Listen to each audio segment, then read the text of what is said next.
Selamat datang sahabat setia mitos dan fakta. Provinsi Sulawesi Selatan adalah salah satu provinsi di Indonesia yang terletak di bagian selatan Pulau Sulawesi dengan ibu kota Makassar.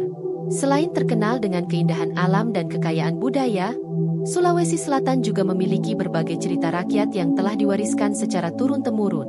Salah satu yang paling terkenal adalah kisah si penakluk Raja Wali. Mari kita langsung simak saja kisah dari awalnya. Dahulu kala, di sebuah kampung yang tidak terlalu jauh dari kerajaan yang makmur, hiduplah seorang pemuda tampan, baik hati, dan memiliki kesaktian luar biasa. Pemuda ini tinggal sederhana di kampungnya, namun dikenal oleh seluruh penduduk karena kebijaksanaan dan keberaniannya. Di dekat kampung tersebut berdiri sebuah kerajaan besar yang dipimpin oleh seorang raja yang adil dan bijaksana. Kerajaan itu hidup damai dan sejahtera. Namun ada sebuah kepercayaan turun-temurun yang menyebabkan kegelisahan di hati sang raja. Raja tersebut memiliki 7 orang putri yang sangat cantik, dan menurut kepercayaan yang berlaku di kerajaan, jika seorang raja memiliki 7 orang putri, maka salah satu di antaranya harus dipersembahkan kepada seekor burung Raja Wali raksasa. Persembahan ini dipercaya untuk menghindarkan keluarga kerajaan dari malapetaka dan bencana. Setiap beberapa tahun sekali, Raja Wali raksasa akan datang dan menuntut korban sebagai tanda penghormatan. Sang raja, meskipun bijaksana, merasa sangat sedih dengan kepercayaan ini. Dia tidak ingin kehilangan salah satu putrinya, tetapi takut akan malapetaka yang mungkin menimpa kerajaannya jika kepercayaan ini tidak diikuti. Berhari-hari, raja diliputi kegelisahan, tidak bisa tidur, dan tidak dapat menikmati makanan. Pikirannya dipenuhi oleh pertanyaan tentang bagaimana menyelamatkan putrinya dari nasib mengerikan itu. Pada suatu hari, sebuah ide terlintas di benak sang raja. Mengapa aku tidak mengadakan sayembara? Pikirnya. Mungkin ada di antara rakyatku yang memiliki kesaktian dan bisa mengalahkan burung Raja Wali raksasa itu. Raja memutuskan untuk mengumpulkan rakyatnya di alun-alun kerajaan dan menyampaikan pengumuman penting. Wahai rakyatku, katanya dengan suara lantang, aku akan mengadakan sayembara untuk mengalahkan burung Raja Wali raksasa yang akan datang dalam 7 hari. Barang siapa yang berhasil mengalahkannya, jika ia seorang laki-laki, akan kunikahkan dengan salah satu putriku. Jika ia seorang perempuan, akan kuangkat menjadi bagian dari keluarga kerajaan. Mendengar pengumuman tersebut, para penasihat istana segera bertanya, "Ampun, Baginda, kapan tepatnya sayembara ini akan dilaksanakan?" "Raja Wali raksasa akan datang 7 hari lagi. Siapkanlah dirimu dan berbuatlah yang terbaik," jawab raja dengan tegas. Setelah mendengar titah sang raja, seluruh rakyat bergegas membubarkan diri. Mereka yang merasa memiliki kemampuan mulai bersiap-siap. Beberapa di antaranya memperdalam ilmu silat dan kesaktian untuk menghadapi burung raksasa yang menakutkan itu. Sementara itu, di istana, para pengawal kerajaan sibuk menyiapkan tempat untuk persembahan, yang disebut baruga. Baruga ini terletak agak jauh dari istana, dan disitulah sang putri yang akan dijadikan persembahan ditempatkan. Baruga juga dipenuhi dengan berbagai macam sesaji berupa kue, nasi ketan, dan minuman untuk burung Raja Wali raksasa. Pada pagi hari yang telah ditentukan, seluruh penduduk kerajaan berkumpul untuk mengantar putri raja ke baruga. Suasana sangat haru dan penuh kesedihan. Mereka semua merasa cemas dan takut akan nasib yang akan menimpa putri raja. Sang raja, meskipun terlihat tegar di depan rakyatnya, merasa sangat berat hati harus mengorbankan putrinya. "Maafkan ayah, putriku," kata raja dengan suara yang bergetar. "Ayah tidak ingin melakukan ini, namun demi keselamatan kerajaan, tradisi ini harus dijalankan. Namun kamu jangan khawatir. Ayah sudah berusaha mencari seseorang yang bisa menyelamatkanmu melalui sayembara ini." Putri raja yang cantik itu menundukkan kepalanya. "Baik, ayah. Aku berharap ada seseorang yang benar-benar bisa menyelamatkanku dari nasib buruk ini." Setelah proses pengantaran selesai, semua orang meninggalkan sang putri sendirian di baruga. Mereka hanya bisa mengawasi dari kejauhan, berharap sayembara akan membawa hasil yang baik. Di tengah kesepiannya, putri raja duduk termenung di baruga. Waktu berlalu, namun tidak ada tanda-tanda akan datangnya bantuan. Tiba-tiba, seorang pemuda tampan datang menghampirinya. "Tuan Putri, mengapa duduk sendirian di sini?" Tanya pemuda itu.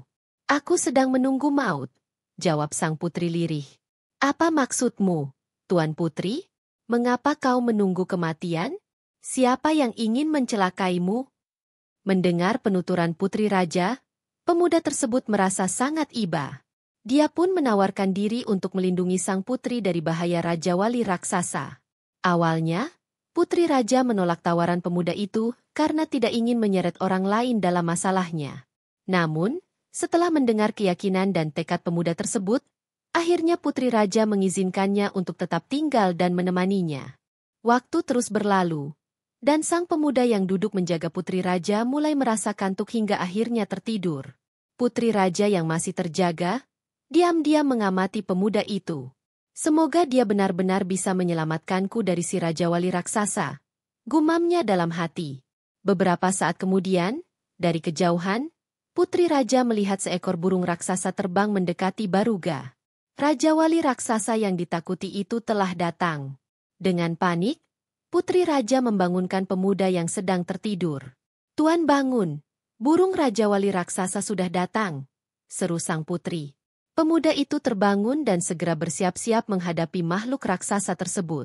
Jangan khawatir, Tuan Putri, kata pemuda itu dengan tenang. Aku akan melindungimu. Bersembunyilah dan tutup matamu.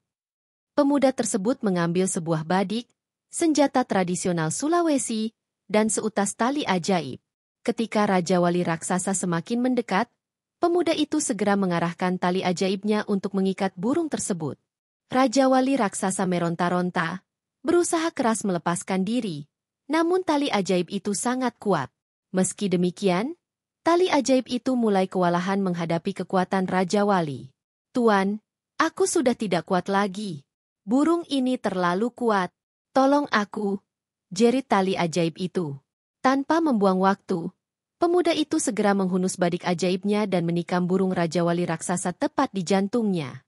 Dalam sekejap, burung raksasa itu mati.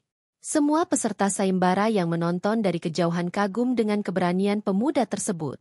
Mereka tidak sempat melakukan apapun karena pertarungan itu berakhir begitu cepat. Namun, setelah Raja Wali raksasa mati, para peserta sayembara berebutan memotong-motong tubuh burung tersebut untuk mengklaim bahwa merekalah yang berhasil membunuhnya. Pemuda itu, sebaliknya, berpamitan kepada putri raja dengan rendah hati. Sebagai tanda terima kasih, putri raja memberikan selendangnya kepada pemuda tersebut. Terima kasih telah menyelamatkanku. Bawalah selendang ini sebagai kenang-kenangan, kata putri raja. Terima kasih, Tuan Putri. Selendang ini akan selalu kubawa kemanapun aku pergi, jawab pemuda itu. Setelah pemuda itu pergi, para peserta sayembara membawa potongan-potongan tubuh Raja Wali ke istana dan mengklaim bahwa mereka yang berhasil mengalahkan burung raksasa tersebut. Namun, Raja tidak percaya begitu saja dan memutuskan untuk bertanya langsung kepada putrinya. Putriku, apakah ada di antara mereka yang berhasil mengalahkan Raja Wali raksasa? Tanya Raja. Aku tidak tahu, Ayah, karena aku menutup mataku saat kejadian itu. Namun, aku yakin bisa mengenali pemuda yang telah menyelamatkanku jika melihatnya lagi, jawab putri raja. Mendengar hal itu, Raja segera mengumumkan bahwa tidak ada satupun peserta sayembara yang akan dinikahkan dengan putrinya. Sebaliknya, ia memutuskan untuk mengadakan pencarian terhadap pemuda yang telah diberikan selendang oleh putrinya.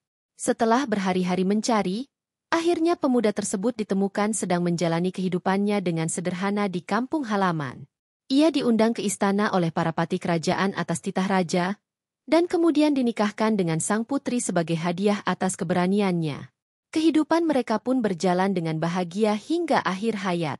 Dan sejak saat itu, kepercayaan tentang persembahan kepada Raja Wali raksasa dihapuskan dari kerajaan tersebut. Terima kasih telah menonton kisah legenda kali ini.